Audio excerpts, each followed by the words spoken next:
Washington, D.C. and our Valley tonight. Federal government shutdown expected to begin in 3 hours as the blame game continues in D.C. And there's growing concern right here in southern Nevada tonight. Last time we had a federal government shutdown stretched from the end of 2018 into 2019, lasted 35 days. That standoff was over funding the wall on the U.S.-Mexico border. This time it's a fight over Medicaid cuts and health care tax credits. Thank you very much for joining us on this Tuesday. I'm Dana Wagner. LaToya will join us coming up in minutes. So just a short time ago, the latest attempt at a continuing resolution to keep the government open, it failed in the U.S. Senate 53-47. The White House Budget Office has ordered federal agencies to begin implementing shutdown plans. We have live team coverage tonight. Tiffany Lane will focus on the local impacts of a shutdown. Steve Wolford will deal with what it could mean for our already slumping tourism economy. But let's start with Will Silverstein, who has a breakdown on why we are in this current situation. A federal government shutdown is growing closer and closer, and that means that some people won't get paid for the important work that they do for this country. So how do we get into this mess? Well, Democrats and Republicans cannot seem to agree on how to fund the government. So now how do we get out? It has to be a law passed by Congress, signed by the president. And if that law is not passed, then the federal government does not have the money to do all of the things that it's supposed to. That's political science professor Keith Smith. He says members of both parties are looking for a long-term deal.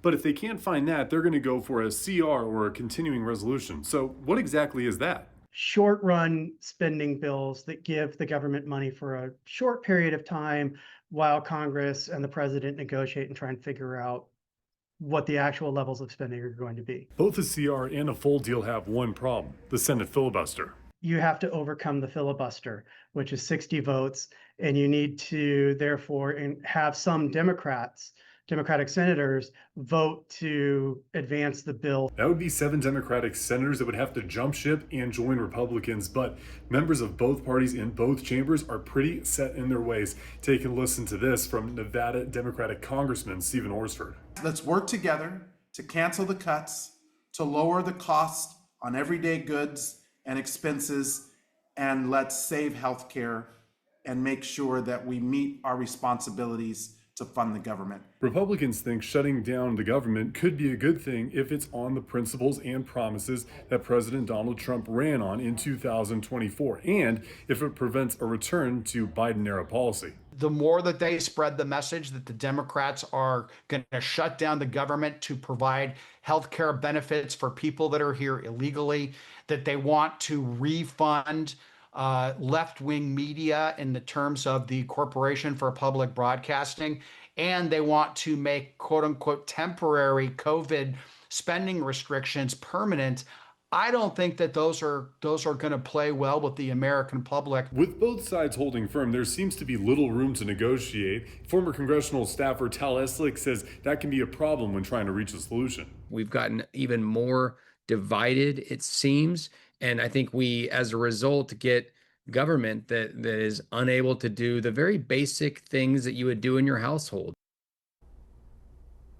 Dana, it's good to be with you this evening. One of those simple things that you would do in your household is household budgeting. This, of course, the ultimate version of that. And it's something that we've come to expect each year when it becomes fall, the changing weather, postseason baseball, and unfortunately, government shutdowns. Yeah, I know. We talk about it all too often, don't we? So, Will, we know that every member of the House of Representatives up for election next year, a third of the U.S. Senate. Does that play a role in this shutdown and how these members of Congress are going to vote on the Hill? It's believed to play a huge role in how people will vote on Capitol Hill. When we think about just how slim a majority there is in the House, we go back to 2010.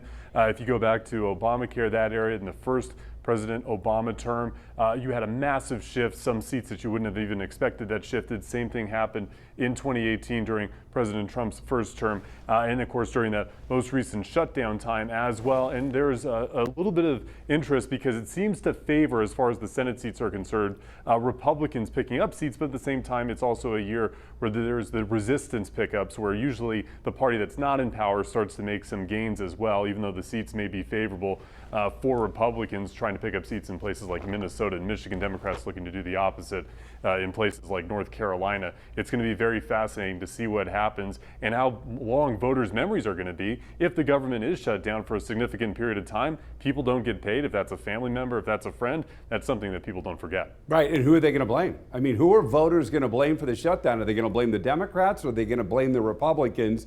We'll find out soon enough. Will, thank you. We appreciate that. So we reached out to U.S. Senator Jackie Rosen of Las Vegas regarding this. Her office sent us this statement, which reads in part, after slashing Medicaid and taking health care away from families who need it most, Donald Trump and Washington Republicans are once again putting politics ahead of the American people by shutting down the federal government because they refuse to work in a bipartisan way to stop a massive spike in health insurance costs for millions of Americans. And Republican Congressman Mark Amodei of Reno posting about a looming shutdown. It reads, Democrats asked for a clean, short-term continuing resolution. Republicans delivered, but Democrats voted it down. He added that it's past time for serious negotiations. And big impacts expected to